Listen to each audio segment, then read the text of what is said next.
الحمد لله رب العالمين والعاقبة للمتقين وأصلي وأسلم على المبعوث رحمة للعالمين اللهم لا علم إلا ما علمتنا وزدنا علما یا کریم۔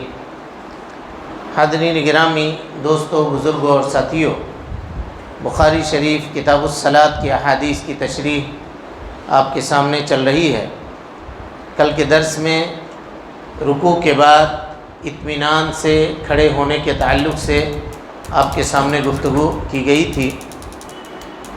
آج جس باب کے تحت آپ کے سامنے گفتگو کی جائے گی، امام بخاری رحمۃ اللہ علیہ فرماتے ہیں باب یہوی بالتکبیر حین یسجد۔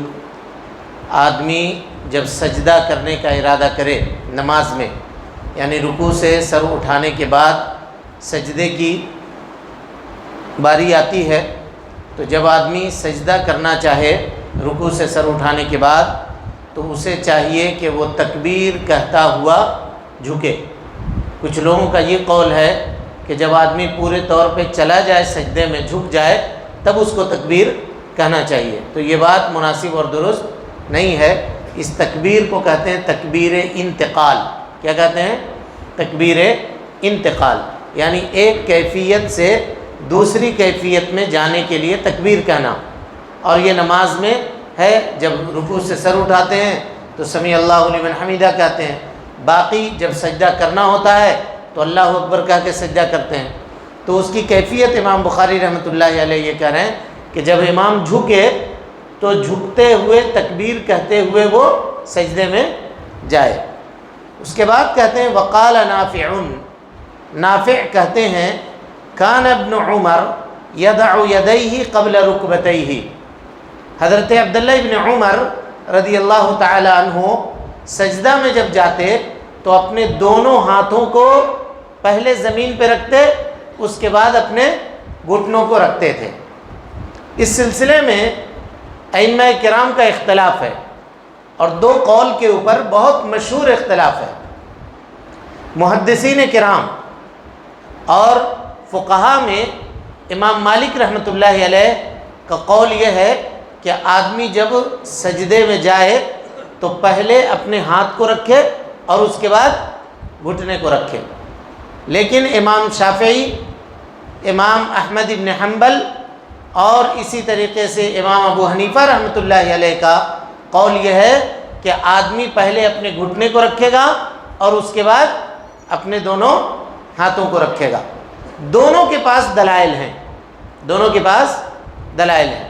وائل ابن حجر رضی اللہ عنہ کی روایت ہے کہ اللہ کے نبی صلی اللہ علیہ وسلم جب سجدے میں جاتے تھے تو پہلے اپنا گھٹنا رکھتے تھے اور اس کے بعد اپنے دونوں ہاتھوں کو رکھتے تھے۔ اس کو علامہ البانی رحمۃ اللہ علیہ نے اس حدیث کو ضعیف کہا ہے۔ اس کے مقابلے میں محدثین کی جو دلیل ہے، امام مالک رحمۃ اللہ علیہ کی جو دلیل ہے، امام مالک رحمۃ اللہ علیہ کہتے ہیں کہ حضرت ابو ہریرہ رضی اللہ تعالیٰ عنہ راوی حدیث ہیں۔ وہ کہتے ہیں کہ اللہ کے نبی صلی اللہ علیہ وسلم نے فرمایا کہ جب تم میں کا کوئی آدمی سجدے میں جائے تو اسے چاہیے کہ پہلے اپنے دونوں ہاتھوں کو رکھے، اس کے بعد گھٹنے کو رکھے، اور جس طریقے سے اونٹ بیٹھتا ہے ویسے سجدے میں نہ بیٹھے۔ اب اس کو یعنی اونٹ کیسے بیٹھتا ہے یہ سمجھنے میں لوگوں کو اختلاف ہوا۔ جتنے بھی جانور ہیں جو چار ٹانگ والے جانور ہیں، چار ٹانگ والے جانوروں کا اگلا جو دونوں ٹانگ ہوتا ہے وہ ہاتھ کہلاتا ہے۔ کیا کہلاتا ہے؟ ہاتھ کہلاتا ہے۔ تو جو لوگ یہ کہتے ہیں کہ سجدے میں پہلے ہاتھ نہیں رکھنا چاہیے، وہ کہتے ہیں کہ نبی صلی اللہ علیہ وسلم نے جانور کی طرح بیٹھنے سے منع کیا، اور اونٹ پہلے اپنے دونوں ہاتھوں کو، یعنی جو اس کا سامنے کا جو دو پیر ہے اس کو رکھتا ہے، اس وجہ سے آدمی کو پہلے ہاتھ نہیں رکھنا چاہیے۔ یہ کن لوگوں کا قول ہوا؟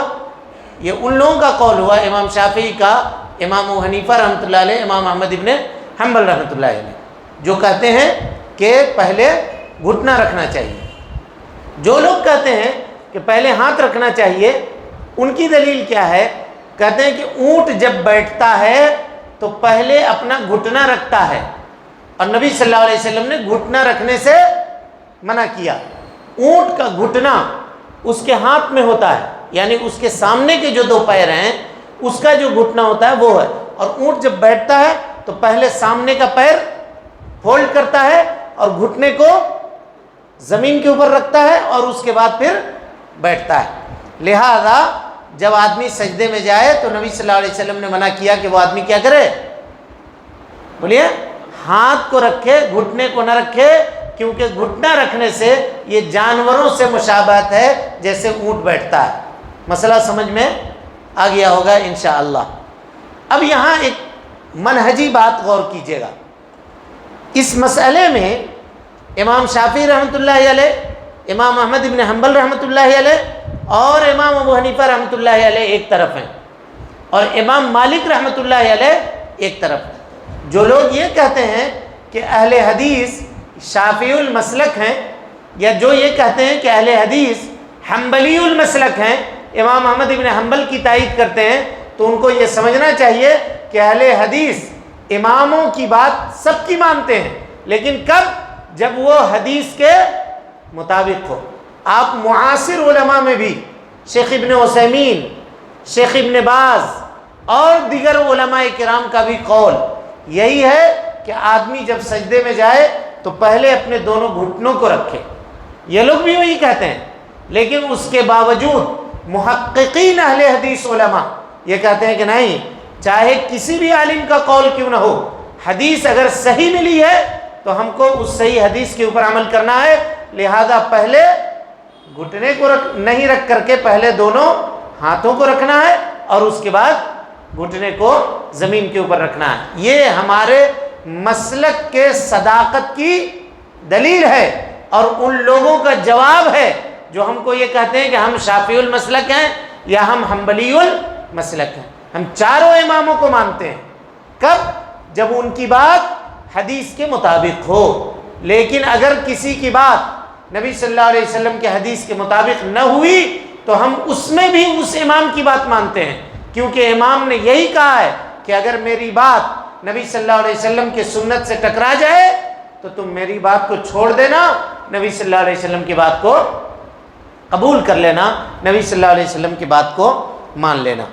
اب اس کے بعد امام بخاری رحمۃ اللہ علیہ نے جو روایت نقل کی ہے وہ روایت پڑھ لیتے ہیں اور اس کا ترجمہ کرتے ہیں۔ کہا کہ ہشام، حارث ابن ہشام اور ابو سلمہ ابن عبد الرحمن، یہ دونوں راوی حدیث ہیں، کہتے ہیں کہ ان ابا ہریرہ، حضرت ابو ہریرہ رضی اللہ تعالیٰ عنہ، کان یکبر فی کل صلاۃ، ہر نماز کے لیے تکبیر کہتے تھے، من المکتوبۃ وغیرہا، چاہے اس نماز کا تعلق فرض نماز سے ہو یا اس نماز کا تعلق نفل نماز سے ہو، چاہے رمضان ہو یا رمضان کے علاوہ ہو۔ آپ جب نماز کے لیے کھڑے ہوتے تو تکبیر کہتے، جب آپ رکوع میں جاتے تو تکبیر کہتے، جب آپ رکوع سے سر اٹھاتے تو سمیع اللہ لمن حمیدہ کہتے، پھر اس کے بعد ربنا ولک الحمد حمدا کثیرا طیبا مبارکا فی پڑھتے سجدہ کرنے سے پہلے، پھر جب اللہ اکبر کہتے اور سجدے میں جب جھکنے لگتے تب اللہ اکبر کہتے ہوئے جھکتے تھے۔ کچھ لوگوں کی عادت ہوتی ہے کہ وہ پہلے سجدہ کر لیتے ہیں اس کے بعد اللہ اکبر کہتے ہیں، اسی لیے آپ دیکھیے گا کہ آدھی ان کی آواز آتی ہے آدھی نہیں آتی، اللہ اکبر ایسا کہہ کے رک جاتی ہے ان کی آواز، اکثر آپ دیکھیے گا۔ تو یہ بات مناسب اور درست نہیں ہے، جب آدمی جھکنا شروع کرے تو اسی وقت تکبیر کہے۔ اب اس کے بعد پوری حدیث ہے نماز کا طریقہ، اس کے بعد حضرت ابو ہریرہ رضی اللہ تعالیٰ عنہ کہتے ہیں کہ میں تم میں سے سب سے زیادہ نماز پڑھنے کے اعتبار سے جناب محمد رسول اللہ صلی اللہ علیہ وسلم سے مشابہ ہوں، یعنی میری نماز جو میں نے پڑھ کر کے تم کو بتائی ہے یہ نبی صلی اللہ علیہ وسلم کے نماز کے مشابہ ہے۔ آپ صلی اللہ علیہ وسلم اسی طرح سے نماز پڑھا کرتے تھے یہاں تک کہ آپ صلی اللہ علیہ وسلم دنیا سے رخصت ہو گئے، دنیا سے رخصت ہو گئے۔ لہذا میرے بھائیوں، ہر معاملے میں، ہر مسئلے میں ہمیں چاہیے کہ ہم دلیل کی پیروی کریں، سنت کی پیروی کریں، نبی صلی اللہ علیہ وسلم کے طریقے کی پیروی کریں۔ اللہ رب العالمین سے دعا ہے کہ اللہ تعالی ہمیں اور آپ کو حسن عمل کی توفیق دے۔ رب العالمین ہم سب کی اصلاح فرمائے، ہم سب کی نیکیوں کو قبول کرے، سیئات سے درگزر فرمائے، جب تک زندہ رکھے، دین اسلام پہ زندہ رکھے، اور جب اٹھائے ایمان پہ اٹھائے۔ آمین۔ وآخر دعوانا ان الحمد للہ رب العالمین۔